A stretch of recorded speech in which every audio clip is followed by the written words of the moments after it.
Okay, hi everyone. So we're back with the same file, and now I'm going to introduce video feedback. So feedback you can do all sorts of things with, and there's lots of tutorials out there on how you can use feedback in Touch Designer. But I thought, let's make one using the video that we've got here, just to give you some ideas. Okay, so let's have a look at feedback. I'm just going to give myself a little bit of space here, and I'm going to do some feedback, I think, in this area here. So what I'm going to do is I might just put a null here, and I'm going to have another composite here.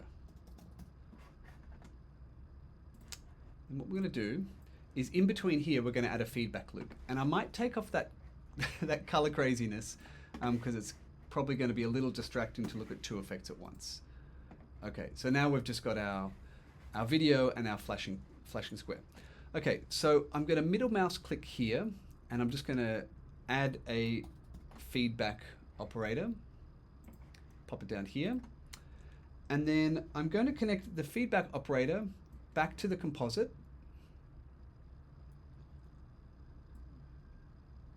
and I'm going to tell the composite,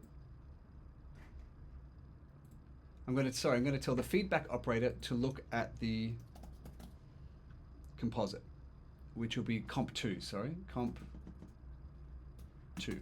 So if I turn this off for a second, you'll see we've got this little loop that's going on. And what that loop means is that what's coming in here is feeding back and compositing at the same time. I might link, there's some really nice descriptions of feedback in some other tutorials. I'll link in the description. But okay, so the place where we do our work in feedback is in this area here. This is where any operator that we add here I'm just going to put this to over. Any operator that we add here is going to change the operation, going to change what's happening between this loop. So for example, if I add something like a transform, and I'm going to transform it down by 0.01. Well, now we're not seeing anything in the moment because we're compositing just straight over. But if we composite, actually this is going to go up because I said positive 0.01. If we go to something like, I don't know, multiply.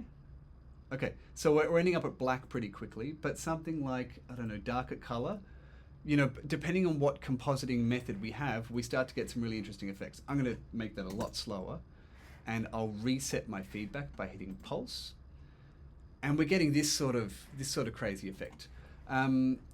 Let's have a look at some other some other methods we can get here. You're going to start to get really crazy stuff really quickly. The other thing we can do is we can sort of change the opacity of this feedback network by sort of reducing the say like the brightness of one of the feedback layers with every frame. So there we're sort of disappearing very quickly. I wonder what happens if I change that to the opacity. Let's see what we get.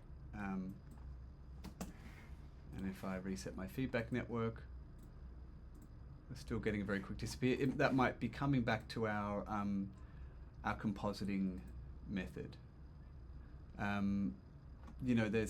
There's so much you can do with this, but let's find something that looks kind of cool. No, that's just going to end up at white eventually, my guess is. What's a nice one? Darker color I thought was looking pretty cool. Yeah, okay, so let's do that now that that opacity's down. And if I do the transform now and I translate it across, whoop, that's not, oh, I need to reset this, hold on. No, okay, that's too fast. Okay.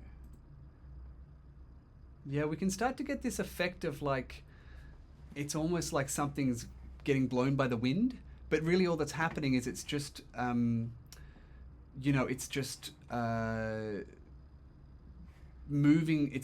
It's translating over itself every frame, but it's getting less opaque with every frame as well. Like if I put this back up to 1, it'll start to go black again. But if I layer this, if I lower it, we're getting this cool like, that cool like, I don't know how to describe it. It looks like it's getting blasted by some inhuman wind or something. So if I make that a 5, maybe make that negative, could look cool.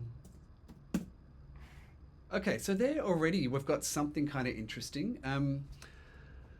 And we've also got our signals. We could start kind of playing around with like, the baby sound that I find the more I listen to it, the more I don't want to listen to it. If I go back to the baby sound, okay, so I'll just disconnect my beat and put the baby sound back in. Gosh, what are we going to get? If we use that baby sound and I put this back up, what could we put it on? I mean, we could try putting it on one of these transforms and see what happens. So here we're going between, how did we filter that baby sound? It was here, right? We went between 0 and 360, so that's going to be much too much. So I'm just going to make one more math. Go to a null. And our input for that math was 0 to 0.02.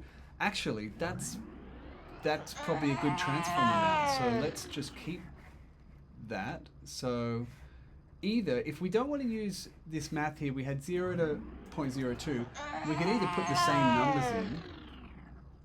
Sorry, that should be a 0 there. Or we could bypass this. That would have the same effect. This little arrow here, it just bypasses that function, but here the function's doing nothing, right? The numbers in the input are the same as the output. But let's try. What happens if we put that on, I don't know, the translate Y? I'll turn my viewer active. I'll have to just go back to my transform. And I'm going to drag this and chop reference it and see what happens. Okay, cool. So there we go. We've got like that, the hellish wind that's affecting the trees is now blowing that kind of feedback. But again, there's so much you can do with this, and I'll link, there's 1,000 tutorials on this. I have to turn this down before it drives me crazy. There's so many different tutorials on this, but I wanted to just start with your own work and just show you how you can grab a signal, you can transform it, and you can find places to put that signal. Okay, so I'm going to leave this tutorial here, and then in class we're going to discuss all sorts of things about the idea of audio-driven visuals or other types of composition we might look at. Okay, I'll see you in class.